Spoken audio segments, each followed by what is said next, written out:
उत्तराखंड मुक्त विश्वविद्यालय के सामुदायिक रेडियो केंद्र 91.2 एफएम पे आप हमें सुन पा रहे हैं। मैं Tarun Negi, assistant professor, department of special education, Uttarakhand Mukt Vishwavidyalaya पे कार्यरत हूँ। आज मेरे साथ हैं बीएड स्पेशल के स्टूडेंट, जिनकी आज 10 दिवसीय कार्यशाला का समापन हुआ है। इसी अवसर पे आज एक ओरिएंटेशन एंड मोबिलिटी पे एक वर्कशॉप का भी आयोजन हुआ था, उसका भी आज समापन हुआ है। तो आज ये जानते हैं इन बच्चों से इनके एक्सपीरियंस, जो कैसी इनकी जो कार्यशाला थी, क्या क्या इन्हें सीखा, उसमें क्या क्या इनके एक्सपीरियंस है, उसको जानते हैं। हमारे साथ सबसे पहले हैं मोनिका जी। मोनिका जी से मैं शुरुआत करता हूँ। मोनिका जी, जैसे कि आपकी 10 दिन की जो वर्कशॉप थी उसका समापन हुआ है, तो ये जो पहले तो मैं आपसे जानना चाहूँगा कि आपने ये कोर्स क्यों ऑप्ट करा। सर, मैं एक रिसर्चर हूँ। मैंने छोटे बच्चों पे रिसर्च किया है 0 to 6 मंथ। सर, जब मैं अपने सैंपल कलेक्शन के लिए जाती थी उन बच्चों का, तो हम लोग सैंपल कलेक्ट करने के बाद उनकी बायोकेमिस्ट्री करते थे उस सैंपल्स का। देन हम उनका जो भी फिजियोलॉजिकल जो भी चेंजेस आ रहे हैं बच्चों के प्लास्टिक फीडिंग बॉटल से, उनमें डिटेक्ट करते थे। देन आफ्टर कुछ पेरेंट्स मेरे पास आए आफ्टर 6 मंथ। वो आए कि बोले कि मेरा बच्चा ढंग से चल नहीं सकता। कुछ बोले थे कि मेरे बच्चे का हेड जो है वो अनस्ट्रक्चर ही बढ़ रहा है। कुछ बोले थे कि हमारा बच्चा ढंग से चल नहीं रहा है या क्रॉलिंग नहीं कर रहा है अकॉर्डिंग टू माइलस्टोन जो बच्चों के होते हैं। तो सर, मेरी भी अपनी जिज्ञासा हुई ये जानने की कि ऐसा क्यों हो रहा है, क्योंकि हमने जब बच्चों की इनिशियल स्टेज में उनका बायोकेमिस्ट्री करा था तो उसमें तो ऐसा ऐसा कुछ पॉइंट्स थे जो जिनमें उनका अल्कलाइन फॉस्फेट वगैरह बढ़ा आया था, बट वो एक टैबलेट के संग सही हो गया था। लेकिन बट बाद में आफ्टर 6 मंथ या आफ्टर 1 ईयर कुछ पेरेंट्स, 3-4 पेरेंट्स ऐसे थे जो दोबारा आए कॉलेज में और बोलने लगे कि हमारे बच्चे पे ये प्रॉब्लम हो रही। तो इस चीज़ की जानने के लिए, अपनी ऑब्जर्वेशन को और फील करने के लिए सर मैंने ये कोर्स ऑप्ट ओके, किया है। ठीक। आपने जो इन 10 दिन की जो कार्यशाला आपकी आज समापन हुआ है इसका, तो इसमें आपने क्या सीखा, इसके बारे में बताएंगे? 10 सर, दिन। मैंने जो ये 10 दिन की हमारी कार्यशाला थी, इस कार्यशाला में मैंने बहुत सारी चीज़ों का अध्ययन किया। जिसमें सर्वप्रथम है कि अर्ली इंटरवेंशन।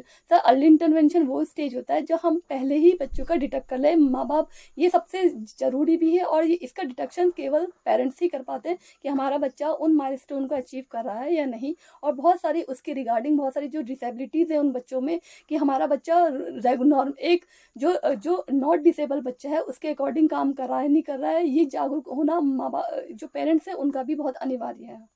मतलब एक तरह से अगर जब पेरेंट्स अवेयर होंगे तभी वो पता हाँ लगा सर, पाएंगे कि पेरेंट्स बच्चा पेरेंट्स का अवेयर होना बहुत बहुत ज़्यादा जरूरी नीडफुल है, है। क्योंकि जो साइकोलॉजिस्ट है उसका काम तो सेकेंडरी है, पहले सर, पहले प्राइमरी जो जो। डॉक्टर, जब बच्चा डिलीवर होता है तो सबसे पहले डॉक्टर डिटेक्ट करता है उस चीज़ को। बट क्या होता है कि उसमें जो प्रोसेस हो रही है, जो मदर होती है, मदर एक फर्स्ट डॉक्टर होती है बच्चे की।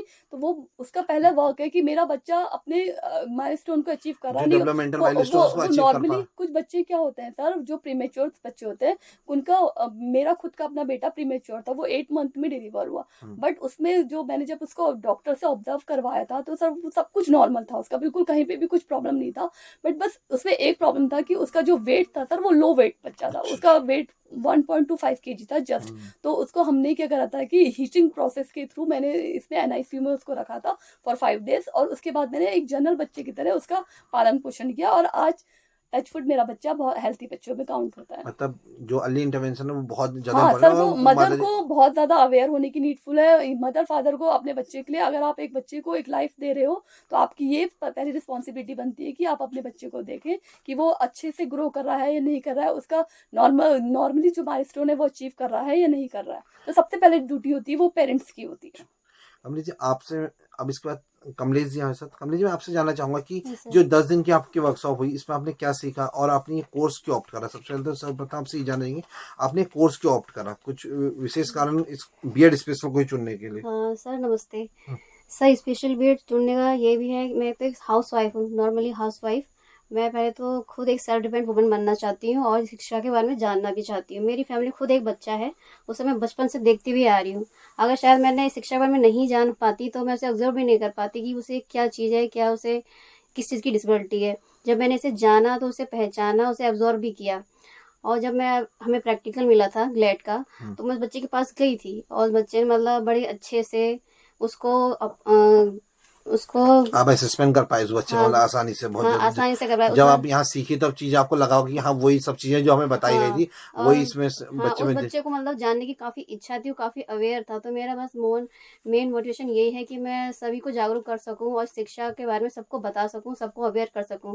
जो आस पड़ोस के लोग हैं जो इस बारे में नहीं जानते हैं, मैं उन्हें ज्ञान देना चाहती हूँ कि वे अवेयर है, अपने बच्चों को आगे बढ़ाएं। ये हमारी रिस्पॉन्सिबिलिटी भी ऐसा स्पेशल हाँ एजुकेटर कि हम आसपास अगर कोई हाँ ऐसा हाँ स्पेशल बच्चा है तो हम अपने बच्चे उसके को पेरेंट्स को अवेयर हाँ करें और उस बच्चे को भी अवेयर हाँ करें। अपने बच्चे को अंधेरे से निकाल के पढ़ाई की रोशनी में ले चले ठीक। और आगे बढ़े। अब ये जो हमारी 10 दिन की क्लास है हमारे श्रोताओं को बताएंगे कि उसमें क्या क्या आपने सीखा, क्या क्या चीज। सर मैंने इसमें बहुत कुछ सीखा, मुझे काफ़ी बेनिफिट भी मिला। पहले मुझे इस शिक्षा के नाम से काफ़ी फोबिया था क्योंकि थोड़ा ये साइंस टाइप का है।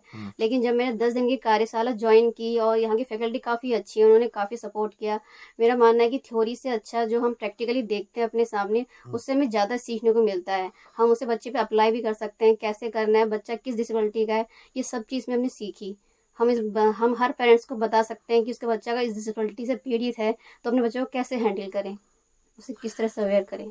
हमारे साथ हिमांशु विश्नोई ये तीसरे विद्यार्थी। हिमांशु, आपसे जानना चाहूंगा कि जो ये कार्यशाला हुई इसमें आपने क्या सीखा, इस 10 दिवसीय कार्यशाला में आपने क्या सीखा, और जो आज ओरिएंटेशन एंड मोबिलिटी की क्लास हुई, एक अवेयरनेस प्रोग्राम था जो ओरिएंटेशन एंड मोबिलिटी का, उसमें आपने क्या सीखा। उसमें जैसे जो हमारे एक्सपर्ट आए थे NIPV से डॉक्टर जसमेर सिंह जी आए थे, उनसे आपने क्या सीखा, कैसे आपका एक्सपीरियंस है, उन्हें प्रैक्टिकल भी सिखाया, आपको व्हाइट केन का यूज सिखाया, ओरिएंटेशन के बारे में बताया, मोबिलिटी के बारे में बताया, तो कैसा लगा आपका एक्सपीरियंस उस क्लास के बारे में, और जो 10 दिन की क्लास है उसके बारे में भी, और वर्तमान में आप क्या कर रहे हैं उसके बारे में भी हमारे श्रोताओं को बताएंगे। हाँ जी सर, धन्यवाद। और वर्तमान में सर मैं उत्तराखंड राज्य की प्राथमिक शिक्षा विभाग में प्राथमिक कक्षाओं के साथ अध्यापन कार्य कर रहा हूँ।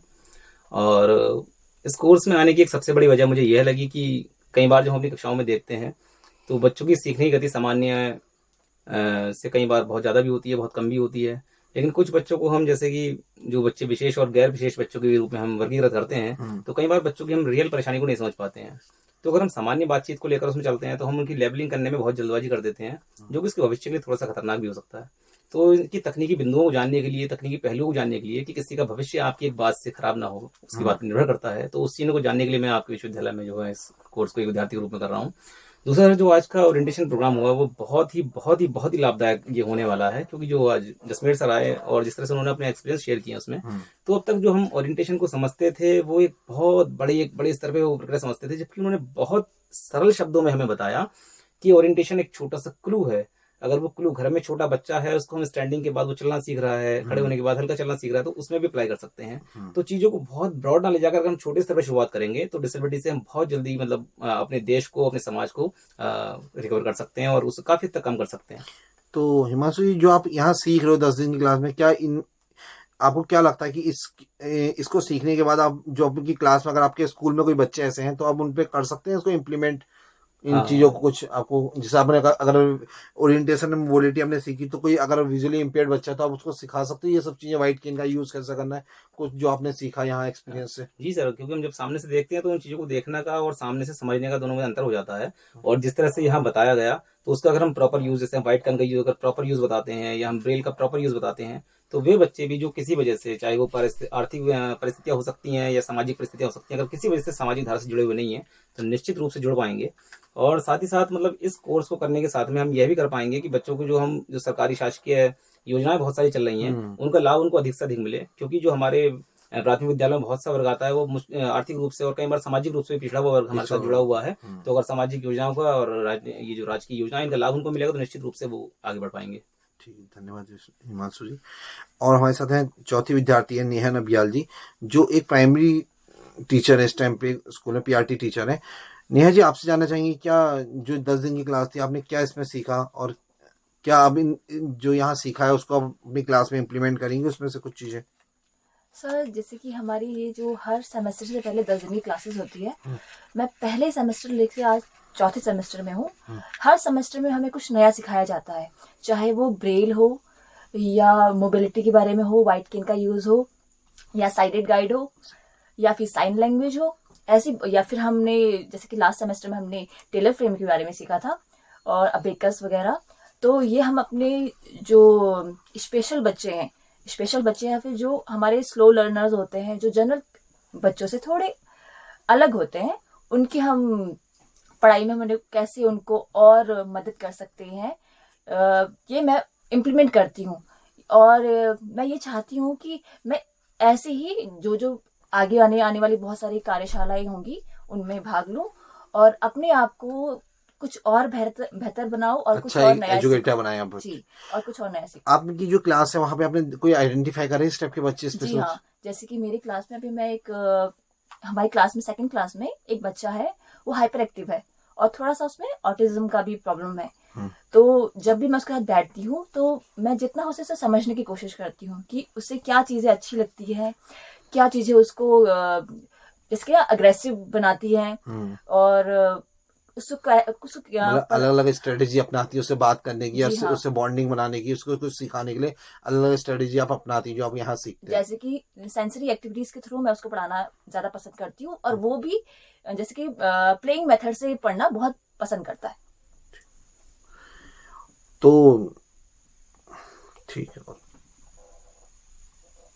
जो आज ओरिएंटेशन एंड मोबिलिटी की जो क्लास हुई जिसमें डॉक्टर जसमेर सर आए थे, उसके बारे में आप कुछ अपने श्रोतागणों को बताएंगे कि कैसी रही वो क्लास, कैसा आपका एक्सपीरियंस था, जो उन्हें प्रैक्टिकल नॉलेज दी उसमें आपने क्या सीखा, कुछ बताएंगे हमारे श्रोतागणों को आप? जी सर, जैसे कि सर ने हमें बहुत अच्छे से मोबिलिटी और ओरिएंटेशन के बारे में बताया। जैसे कि उन्होंने हमें वाइट केन का यूज करना सिखाया कि वाइट केन हमें किस तरह यूज करने चाहिए और वो एक विजुअली इम्पेयर्ड के लिए कितना सहायक होता है। साथ ही साथ उन्होंने हमें साइडेड गाइड के बारे में बताया कि हमें किस तरह से, जैसे कि अगर कोई छोटा बच्चा है तो उसका हाथ पकड़ के, अगर कोई अगर उसकी हाइट हमसे ज्यादा है तो वो हमारे साइड आर्म्स को पकड़ के कर सकता है, या फिर अगर हम रोड पे चल रहे हैं तो हमें उसको किस साइड पे रखना चाहिए, जो रोड पे। टैक्टाइल टाइल्स के बारे में बताया कि कैसे जी हाँ, टाइल्स के बारे में बताया, बाकी ट्रेलिंग कैसे करनी दीवार हाँ। के सहारे वो भी सब बताया उन्होंने। जी। तो धन्यवाद आप सभी का, मोनिका जी, कमलेश जी, हिमांशु जी, नेहा जी, आप सभी का धन्यवाद। मैं आशा करता हूँ कि आप सभी श्रोताओं गणों को हमारा जो ये रेडियो टॉक है बहुत पसंद आया होगा। कमेंट करके बताइएगा। आप सभी का धन्यवाद।